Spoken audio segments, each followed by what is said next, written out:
Pessoal, nós vamos começar aqui mais uma aula de química, tá? E o tema de hoje será ligação química do tipo covalente. Nós vamos ver um tipo de ligação covalente específico que existe, tá?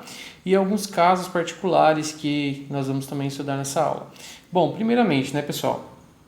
A ligação covalente, como nós já sabemos, ela ocorre entre o compartilhamento dos elétrons de átomos, basicamente entre metais, né? A metal se ligando a metal, ou quando nós temos também a metal se ligando a hidrogênio, ou hidrogênio se ligando a hidrogênio. Essas são características, né, das ligações do tipo covalente, ok? Assim nós identificamos se essa ligação ela é covalente ou ela é iônica dessa forma, tá, ok? Então, a ligação covalente coordenada ela é um pouquinho diferente da ligação covalente normal, né? Normal que a gente fala assim, aquela que nós já vimos, certo? A gente sabe que a ligação covalente ocorre entre o compartilhamento de elétrons, certo? Nós temos ali o compartilhamento dos elétrons. Na ligação covalente coordenada, esse tipo de ligação é um tipo especial, onde ocorre quando o par eletrônico compartilhado entre os átomos, né, ele é formado por elétrons de apenas um dos átomos, ou seja, apenas um dos átomos vai compartilhar elétron com um outro elemento químico, certo? E nesse caso, eu até grifei aqui para vocês, nesse caso a molécula já apresenta o octeto completo. Porém, por ainda faltar átomos para se realizarem, para fazer parte da ligação, esses outros átomos que já estão ali com o octeto preenchido, o octeto completo, né? E esses átomos que estão com o octeto completo e têm ainda pares de elétrons não ligantes, eles vão, de certa forma, compartilhar esse par de elétron, certo? Esse par de elétron aí, que é não ligante, para que um outro elemento químico se estabilize. Tá bom? Nós vamos entender isso aqui agora. Olha só, eu peguei esse exemplo aqui, tá? Do H2SO3, é o ácido sulfuroso, tá ok? E nós vamos montar a fórmula estrutural dele. Essa aqui é a fórmula molecular, a gente vai montar, tá aqui já a fórmula molecular, mas vamos analisar essa fórmula, tá? Primeira coisa, pessoal, nessa molécula de ácido sulfuroso, nós temos 2 átomos de hidrogênio, ok? Nós temos um átomo de enxofre e nós temos 3 átomos de oxigênio, certo? Então, uma estrutura que a gente pode elucidar é essa aqui embaixo, tá? Professor, como que eu sei, como que eu faço para montar essa estrutura? Pessoal, primeira coisa, a gente tem que definir quem será o átomo central. O que é o átomo central? É aquele átomo que a partir dele nós vamos ter os outros átomos se ligando a ele, tá? No caso do ácido sulfuroso, do ácido sulfúrico, né? Desses ácidos que envolvem enxofre, geralmente o enxofre, certo? Ele é o átomo ligante, tá? Pessoal, dificilmente o oxigênio será átomo central. O oxigênio é ácido central na água, nos peróxidos, onde só tem a presença do oxigênio e do hidrogênio. Mas quando aparece um outro elemento químico, um enxofre, um fósforo, qualquer outro assim, dificilmente o oxigênio será átomo central, tá? Então a gente define aqui quem é o átomo central. Definimos que é o enxofre, até que ele está no meio da molécula, coincidentemente está no meio. Então ele será o átomo central, certo?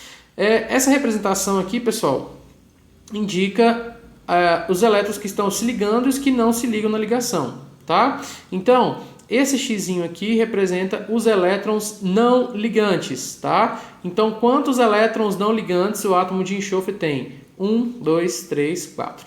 Pessoal, são esses elétrons que serão compartilhados na ligação covalente coordenada, tá? Calma lá que a gente já vai entender. Vamos olhar aqui o octeto, certo?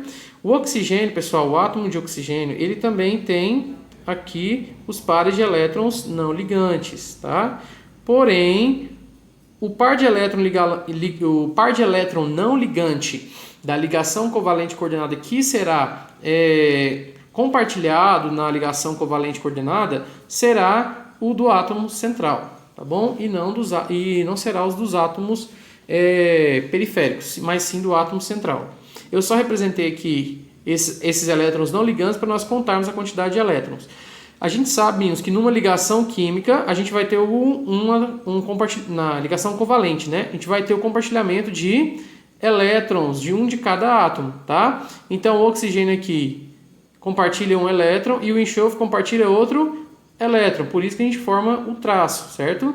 E da mesma forma aqui com oxigênio, hidrogênio e tudo mais.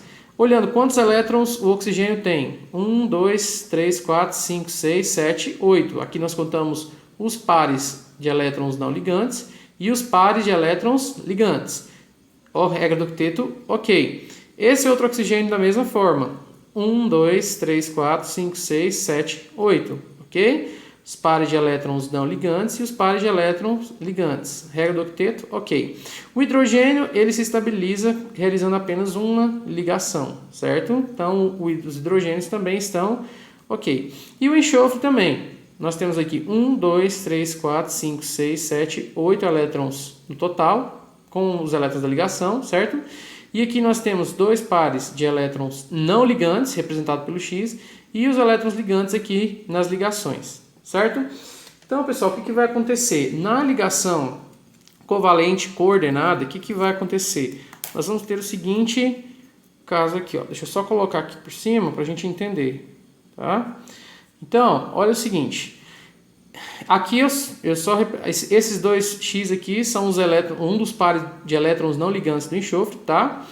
E olha o que vai acontecer. Quantos átomos de oxigênio que nós temos na molécula de ácido sulfuroso? 3. Aqui nós ligamos apenas 2, mas todos os átomos estão com o octeto completo.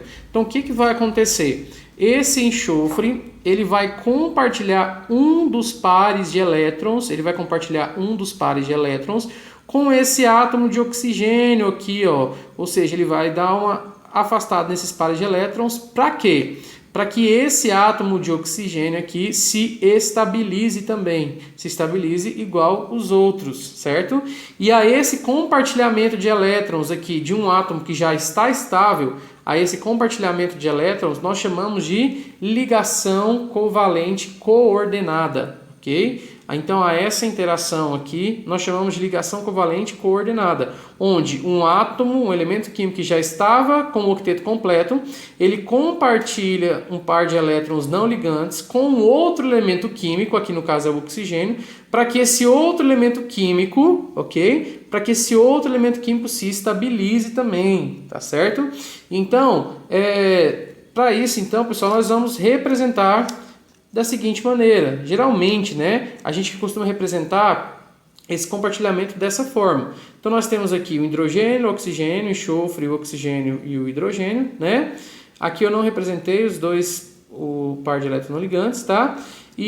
Mas repara que aqui a gente colocou dois tracinhos, certo? Porque esses dois tracinhos representam o compartilhamento dos elétrons. Só que esses dois tracinhos aqui, pessoal, eles também são utilizados para a gente representar um tipo de ligação que a gente chama de dupla ligação, certo? De dupla ligação, esses dois tracinhos. Então, a fim de não confundir ninguém, certo? Na ligação do tipo covalente coordenada, nós vamos representar, certo? A fim de que não haja dúvida, nós iremos representar esse par de elétrons não ligantes que é compartilhado com um outro átomo, certo? Para que esse outro átomo se estabilize com uma setinha, tá? Então nós vamos representar esse par de elétrons não ligantes, tá? Nós vamos representar aí esse par de elétrons não ligantes que é compartilhado na ligação com uma setinha. A setinha ela sai de quem está compartilhando e vai até quem está recebendo, tá? Então ela sai aqui do enxofre, que é ele que vai estar, de certa forma, doando esse par de elétrons e direção ao oxigênio. Dessa forma, todos os elementos químicos estarão com a regra do octeto completa, tá? Lembrando que esses pares de elétrons que são compartilhados aqui, eles não realizam diretamente uma ligação. Eles são apenas compartilhados para que o oxigênio se estabilize, tá bom? Por isso que em vez de nós representarmos com um traço, nós representamos com uma seta aqui. Tá? Pessoal, e há alguns casos particulares nas ligações, tá? São alguns casos que fogem à regra do octeto, exatamente, eles fogem à regra do octeto. São átomos que eles podem ter mais ou menos de 8 elétrons para ficarem estáveis, tá? Um exemplo disso é o que acontece nessa molécula. Essa molécula de berílio com 2 cloros, certo? Ela é uma molécula estável a altas temperaturas, tá? Ela se torna estável E repara, o berílio vai ter quantos elétrons Quantos elétrons que o berílio vai ter aqui no total, né? 1, 2, 3, 4, né? Então ele não tem 8 elétrons, porém ele é essa molécula é uma molécula bastante estável, ok? Aqui um outro caso nós temos é do boro se ligando a outros 3 cloros, certo? O boro ele é um elemento químico que ele se estabiliza com 6 elétrons, certo? Então aqui nós vamos ter a ligação, certo? Nós vamos ter aqui, deixa eu só aproximar aqui para eu conseguir riscar. Nós vamos ter aqui a formação da ligação, certo? Então nós vamos ter a formação da ligação aqui, aqui e aqui, ok? Nós vamos formar aí a ligação, deixa eu só a câmera registrar aqui de novo, certo? E o boro, nesse caso, ele é altamente estável, ele se estabiliza com apenas 6 elétrons na camada de valência, tá? Pessoal, isso não é regra, tá? Isso são as exceções que existem à regra existente, que é a regra do octeto, ok? E aqui, para a gente encerrar, nós temos o PCl5, que é o pentacloreto de fósforo e o hexafluoreto de enxofre, tá? Então, aqui no pentacloreto, se a gente contar, eu não representei, tá, pessoal? Mas cada cloro aqui tem 7 elétrons não ligantes. O cloro ele se estabiliza, né, com os 8 elétrons. Mas o fósforo, se nós formos contar, a gente vai conseguir perceber que nós temos 10 elétrons fazendo ligação. Então aqui nós temos um elétron do cloro e um do próprio fósforo. Então 1, 2, 3, 4, 5, 6, 7, 8, 9, 10. Temos 10 elétrons ali, certo? E é uma molécula que ela é estável. E aqui então, essa molécula de hexafluoreto de enxofre, nós temos 12 elétrons para o enxofre, certo? E essa molécula também ela é estável, com esses 12 elétrons fazendo ligação. Tá? Lembrando que esses 4 casos aqui são exceções à regra do octeto. Eles conseguem se estabilizar, são moléculas que são estáveis, ok? Aqui no caso com mais que 8 elétrons e aqui com menos de 8 elétrons, fugindo à regra do octeto, ou seja, foge à regra do octeto. Tá?